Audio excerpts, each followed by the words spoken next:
Here we have an impulse momentum problem. So a 200 gram, whoops, I forgot my unit.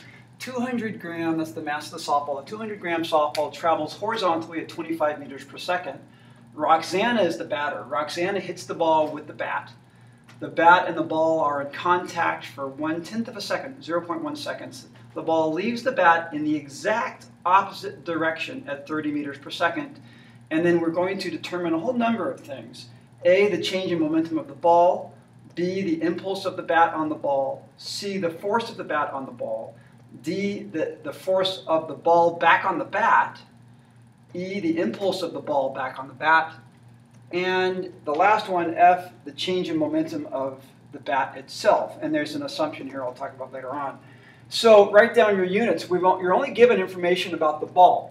The mass of the ball is 0.2 kilograms.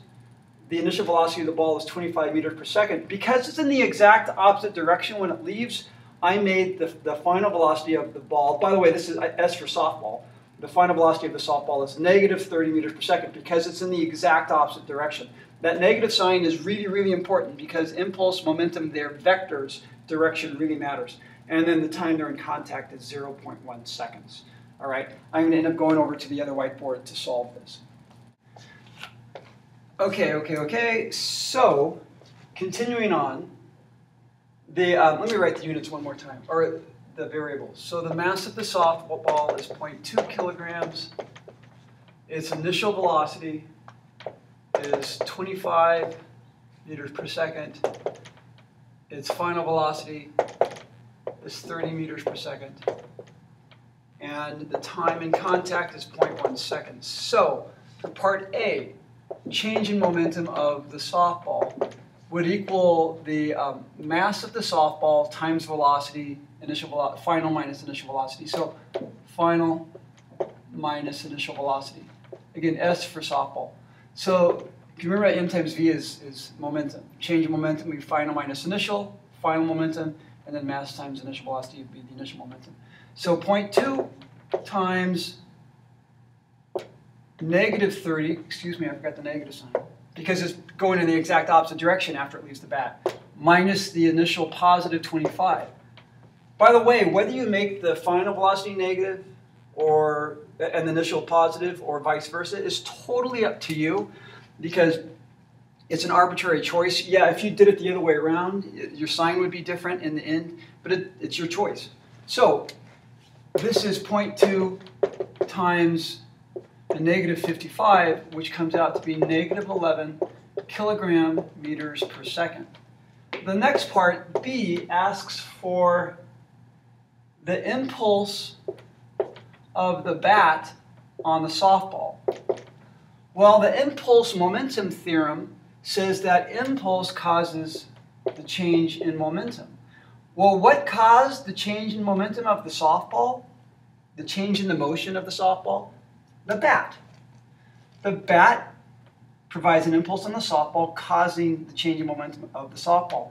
The answer is exactly the same, including the sign. Don't change the sign. This is cause and effect. The effect was that the ball changed its motion. What caused it? The bat provided an impulse. That cause and effect. Negative 11. Negative 11. Impulse, remember, is force times time, loosely speaking, force times time, measured in Newton seconds, although these units are interchangeable. For part C, the force of the bat on the softball, well, impulse is at least the average force. The average force is off to the side here. Impulse equals force times time. It's really a calculus equation. But if we talk about average force, then we don't have to use calculus. So the impulse equals the average force times time. Average force equals the impulse of the bat on the softball all over the time. So that's going to be negative 11 divided by 0.1, which comes out to be negative 110 newtons. For part D, the average force of the softball on the bat. Does the softball really apply a force on the bat? Sure it does. If you've ever hit anything coming in, you feel that bat go boom, boom, boom. The reason why the bat does that is because the ball hit it. That's the ball, the force of the ball back on the bat. And these two are paired forces. So they're equal and opposite. They represent the same interaction between, in this case, the softball and the bat.